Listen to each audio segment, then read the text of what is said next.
అంటే మీరు ఇప్పుడు అనేది ఏంటి అంటే ఈ ప్రభుత్వంలో కరప్షన్ ఎక్కువైపోయింది అని అంటున్నారు. 100% స్టేట్ గవర్నమెంట్లోనే విపరీతమైన కరప్షన్, లంచగొండితనం దోచేస్తున్నారు. ఎమ్మెల్యేలు, ఎంపీలు, మంత్రులు ఎవరు ఇష్టం వచ్చినంత వాళ్ళు తినేస్తున్నారు లక్షల కోట్లలో. ఓకే సార్, ఇప్పుడు ఆంధ్రాలో టీడీపీ ప్రభుత్వం వచ్చి ఇక్కడ మీరు ప్రొద్దుటూరు ఎమ్మెల్యేగా అయితే గెలిస్తే ఇవన్నిటిని ఎలా మార్చాలనుకుంటున్నారు? ఒక 10 రోజుల్లో మార్చేస్తా.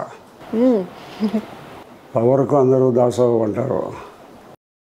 పవర్కు అనేవాళ్ళు ఇప్పుడు స్టేట్ గవర్నమెంట్ కూడా కేంద్ర ప్రభుత్వంతో పొత్తు పెట్టుకున్నారు. కారణం కేంద్ర ప్రభుత్వం అధికారంలో ఉంటే కొంత ఇన్ఫ్లుయెన్స్ చేస్తారు రాష్ట్రంలో. ఆ ఇన్ఫ్లుయెన్స్కు జరగకుండా ఉండాలనే ఇప్పుడు స్టేట్ గవర్నమెంట్, టీడీపీ గవర్నమెంట్ బీజేపీతో పొత్తు పెట్టుకునేది. అయితే సార్ ఇప్పుడు మీరు చెప్తున్నారు ఇక్కడ అవినీతి ఎక్కువైంది, కరప్షన్ ఎక్కువైంది అని. అయితే గత 2 సార్లుగా ఎమ్మెల్యేగా గెలిచిన రాచమల్లు గారు హ్యాట్రిక్ కొట్టాలని చూస్తున్నారు 3వసారి గెలిచి. మీరు ఎలాంటి వ్యూహం రెడీ చేస్తున్నారు? అంటే ఆయన మీ శిష్యుడే, అసలు గురు శిష్యుల మధ్య వారు ఎలా ఉండబోతుంది అనేది కూడా బయట టాక్ నడుస్తుంది. ఇప్పుడు రాజకీయాలలో నాకు ఎక్కువ అనుభవం ఉంది. ప్రజలందరూ నన్ను కావాలని కోరుకుంటున్నారు. వాళ్ళు కోరుకున్న ప్రజలందరూ నన్ను వాళ్ళే గెలిపించుకుంటారు. ప్రస్తుత పరిస్థితుల్లో ఈ ప్రాంతంలో దౌర్జన్య సంఘటనలు, మమ్మల్ని దోపిడీ చేసే వ్యక్తులు ఉండకుండా మంచి వాళ్ళు కావాలా, నిజాయితీ పరులు కావాలని కోరుకుంటున్నారు. నాకు ఎన్ని సంవత్సరాలలో నన్నే కావాలని కోరుకునేదానికి కారణం ఏముందంటే ప్రజలు 100% ఆనెస్ట్గా ఎక్కడ కూడా చేయించేది ఉండదు. నా 10 రూపాయలు నా సొమ్ము ఏదైనా పెడతానే తప్పక ఎవరి దగ్గర ₹1 ఆశించను. 1 సెంటు భూమి ఎక్కడ ఆక్రమణ చేయను. ఒక తప్పు చేయకుండా జీవించేదాని మీదనే ప్రజలు నన్ను కావాలంటాడు. మాకు అటువంటి నాయకత్వం ఉంటే మేము మా వ్యాపారాలు కానీ మా పనులకు కానీ ఎలాంటి ఇబ్బంది ఉండకుండా జాగిపోతుందనే కోరిక ప్రజలది. అందుకు అనుగుణంగా నేను నడుచుకుంటాను కాబట్టి నన్ను కావాలని కోరుకుంటున్నారు. అయితే సార్ ఇప్పుడు సిట్టింగ్ ఎమ్మెల్యేగా ఉన్న రాచమల్లు గారు చెప్తున్నది ఏంటంటే 400 కోట్లతో అభివృద్ధి చేసాం ప్రొద్దుటూరుకి అని చెప్తూ ఉన్నారు. నిజంగా అంత అభివృద్ధి జరిగిందా ప్రొద్దుటూరులో? మాటలకు చేతలకు పొంతన ఉండదు.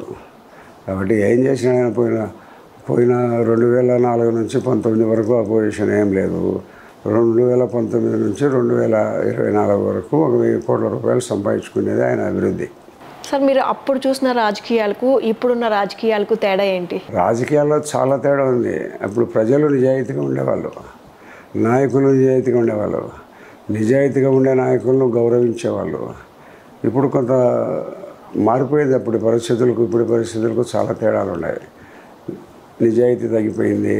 మనం ఏదన్నా హానెస్ట్గా చేసినా కూడా వాళ్ళ అవసరాల కోసం మన అవసరాల కోసం వాళ్ళు కావాలంటే ఏదో ఎక్స్పెక్ట్ చేయడం జరుగుతుంది. అయితే సార్ మీరు అన్నారు రాజకీయాలు భ్రష్టు పట్టిపోయాయి అని ఒకసారి. మరి అటువంటి భ్రష్టు పట్టిపోయిన రాజకీయాల్లోకి మళ్ళీ తిరిగి ఎందుకు వచ్చారు? వదిలేస్తే నాకెందుకు లేమని అంటే ఎక్కడికి పోతుంది? నేనున్నాను. నేను అడ్డుకట్ట వేయాలనే ఆలోచన ఉంది. నాకు అడ్డుకట్ట వేయాలనే ఆలోచన ఉంది. నాకు దేవుడు ఏదో ఆరోగ్యాన్ని ఇచ్చినాడు. ఎవడు రోడ్డు మీద పోతా అంటే ఒక యాక్సిడెంట్ అయ్యి మనిషి కింద పడిపోయి ఉంటాడు. చూసేవాళ్ళు పోతూ ఉంటారు. అందరూ అట్నే పోతే వాడి పరిస్థితి ఏంటి?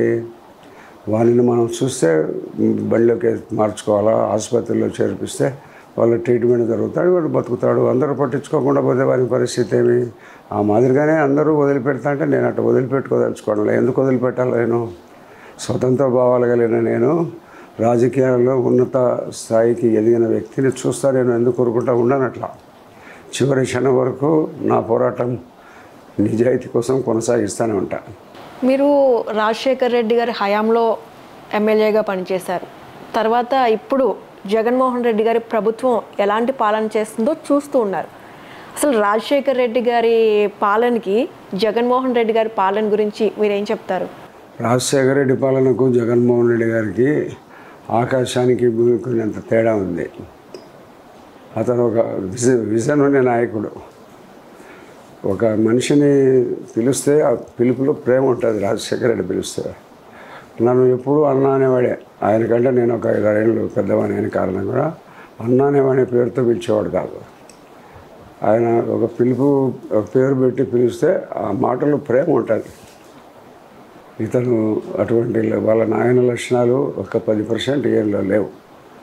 విపరీతమైన డబ్బు దోపిడీ, అహంభావం, నేనే గొప్పవాడిని, నాకు అందరూ తక్కువే అని కొంచెం అహం అనేది విపరీతంగా పెరిగిపోయిన కారణంగా నేను ఏదో పెద్ద దైవాంశ సంభూతిని అని అనుకుంటున్నాడు. వాళ్ళ నాయనతో ఇతనికి ఓట్లు వచ్చినాయని అతను అనుకోవడం లేదు. సార్, ఇప్పుడు చంద్రబాబు నాయుడు గారు టీడీపీ, బీజేపీ, జనసేన కూటమిగా ఏర్పడి పోటీ చేస్తున్నాయి. ఈ కూటమి వల్ల టీడీపీకి లాభం చేకూరుతుందని అనుకుంటున్నారా? అంటే ఇప్పుడు ఒకసారే కాదు పొత్తు పెట్టుకోవడం. గతంలో కూడా బీజేపీ తెలుగుదేశం పొత్తుతో 2 సార్లు 3 సార్లు ఇద్దరు బీజేపీ తెలుగుదేశం కలిసి నడవడం జరిగింది. కొద్ది కారణాల వలన విడిపోవడం జరిగింది, మళ్ళీ కలుసుకోవడం జరిగింది. అంతేగాని ఈరోజే కొత్తగా బీజేపీతో తెలుగుదేశం పార్టీ కలుసుకునే అనేది ఏం కరెక్ట్ కాదు. గతంలో కూడా జరిగింది. అంటే అప్పుడున్న పరిస్థితులు వేరు, ఇప్పుడున్న పరిస్థితులు చూసుకుంటే వైఎస్ జగన్మోహన్ రెడ్డి గారి పథకాలు ఏవైతే ఉన్నాయో సంక్షేమ పథకాలు ప్రజల్లోకి బాగా వెళ్ళిపోయాయని వారు ఆ ఒక్క నినాదంతో సంక్షేమ పథకాలతోనే ముందుకు వెళ్తూ ఉన్నారు. మరి ఈ టైంలో చంద్రబాబు నాయుడు గారు చేసే వ్యాఖ్యలు కానీ వాలంటీర్ వ్యవస్థ గురించి కానీ ఇలాంటి విషయాలు ఏమి మైనస్ అవుతున్నాయని ఏమైనా అనుకుంటున్నారు? సంక్షేమం అనేది ఒకటే చూస్తే సరిపోదు. రాష్ట్రానికి డెవలప్మెంట్ కూడా కావాలా, ప్రాజెక్టులు కావాలా, అగ్రికల్చర్కు ప్రాధాన్యత ఇవ్వాలా, డ్యాములు కట్టాలా, కాలువలు తవ్వాలా, నీళ్ళు ఇవ్వాలా, ఈ రాష్ట్రంలో పోయే ప్రతి చుక్క నీటిని కూడా రిజర్వ్ చేసేదానికి డ్యాములు కట్టాలా. పోలవరం డ్యామ్ అనేది కట్టింటే నిర్మాణం అయిపోయింటే ఈ కృష్ణా నీళ్లను మేము శ్రీశైలం దగ్గర ఆపుకునే వాళ్ళం. శ్రీశైలం దగ్గర ఆపుకునేది తయారైపోతే ఇక్కడ నీళ్లు దిగకపోకుండా పై ప్రాంతంలో ఆపుకుంటే ఇక్కడ ఇరిగేషన్ పెరుగుతుంది. నాగార్జున సాగర్కు ఇరిగేషన్ పెరుగుతుంది, దిగువకు నీళ్లు పోకుండా అన్నీ మేము ఉంచుకుంటాం. మా రాయలసీమలో చాలా కరువు ప్రాంతం కాబట్టి అగ్రికల్చర్ మీద కానీ ఇరిగేషన్ మీద కానీ పెద్ద ప్రాధాన్యత చూపడంలే. మేము గ్రామీణ ప్రాంతాల్లో ఉంటున్నాం, మేము రైతులము, అగ్రికల్చర్ మా జీవనాధారము. అగ్రికల్చర్కు ఇరిగేషన్ ప్రతి ఎకరా భూమికి నీళ్ళు ఇవ్వాల్సిన బాధ్యత ప్రభుత్వం ఉంది. అటువంటి డ్యాముల నిర్మాణంలో కానీ కాలువల తవ్వడంలో కానీ ఇరిగేషన్కు ₹1 ఖర్చు పెట్టడంలో ఏదో వందల కోట్లలోనే తప్పక వేల కోట్లలో అగ్రికల్చర్కి పెట్టడం లేదు. ఇండస్ట్రీస్ను పట్టించుకోవడం వల్ల మాకు ఇక్కడ ఉక్కు ఫ్యాక్టరీకి 2 సార్లు ఫౌండేషన్ చేసాం. మా పొద్దుటూరికి ఒక 12 కిలోమీటర్ల దూరంలో ఉంటుంది. ఇప్పటికది మొదలు కావడంలే. 516 కోట్ల వరకు 2.5 సంవత్సరం కిందట వచ్చి పొద్దుటూరులో పునాది రాయి వేసిపోయినాడు జగన్మోహన్ రెడ్డి. ఒక 10 కోట్లు కూడా ఖర్చు పెట్టడంలే. అంటే నువ్వు సంక్షేమం వాటితోనే సరిపోదు, తిండి కూడా కావాలా, బట్ట కావాలా. గ్రామీణ ప్రాంతాల్లో ఉండిపోయిన రైతు హైదరాబాద్లో ఉండే అతను బెడ్ కాఫీ తాగాలి 5 గంటల కంటే రైతు పాలను పిండి ఉత్పత్తి చేస్తే అక్కడ దొరుకుతుంది. Agriculture is number 1. ఏ దేశమైనా డెవలప్ కావాలంటే అగ్రికల్చర్ డెవలప్ అయితే మీద ఇండస్ట్రీస్ ఇవన్నీ డెవలప్ వస్తాయి. కాబట్టి అగ్రికల్చర్ను నిర్లక్ష్యం చేసినాడు పూర్తిగా. మేము గ్రామీణ ప్రాంతంలో ఉండబడిన వాళ్ళందరం అగ్రికల్చరే మాకు జీవనాధారం. కాబట్టి అట్లా అగ్రికల్చర్ని నిర్లక్ష్యం చేస్తే 100కి 65-70 వంతులు గ్రామీణ ప్రాంతాల్లో ఉంటున్నాం మేము. అటువంటి గ్రామీణ ప్రాంతాల్లో నిర్లక్ష్యం చేస్తే ఏంటి, అతని సంక్షేమం ఊరికి ఇస్తా అంటే తిండి ఎక్కడి నుంచి వస్తుంది, బట్ట ఎక్కడి నుంచి వస్తుంది, తినేదానికి అన్ని రకాల వస్తువులు ఎక్కడి నుంచి వస్తాయి, ఊరికి సంక్షేమమే నవరత్నాలు ఇస్తేనే సరిపోతుందా? అగ్రికల్చర్కు సంబంధించి బండ్లు వేసినాడు. డ్రిప్ ఇరిగేషన్కు 10% మేము కడితే 90% డ్రిప్ ఇరిగేషన్ వచ్చేది. అగ్రికల్చర్ ట్రాక్టర్లు ఇచ్చేవాళ్ళు సబ్సిడీ కింద, పురుగుల మందులు ఇచ్చేవాళ్ళు, విత్తనాలు ఇచ్చేవాళ్ళు. ఇవన్నీ ఏమైనాయి? మేము రైతులం ఏం బతకాలా, దేని మీద ఆధారపడి బతకాలా? మాకుండబడిన వ్యవసాయం మీదనే నువ్వు బండ వేసేసినావు. నవరత్నాలతోనే నేను గెలుస్తాడు అనుకుంటున్నాడు. సంక్షేమము అభివృద్ధి 2 సమానంగా జరుగుతున్నాడు తప్పక ఒక సంక్షేమాన్ని నమ్ముకుంటే మేము పంట పండియకపోతే ఏం తింటారు మీరందరూ? కాబట్టి అది కరెక్ట్ కాదు. నెంబర్ 1 స్వర్గీయ ఎన్టీ రామారావు గారు అయినప్పుడు ఆయన ముఖ్యమంత్రిగా అయిన 1983లో కాలువలు తెలుగుగంగ, అందరినివ, గాలేనగరి, కేసీ కెనాల్ ఆధునీకరణ ఇవన్నీ ఆయన చేపట్టినాడు కాబట్టి కొంతవరకు డెవలప్మెంట్ జరిగింది.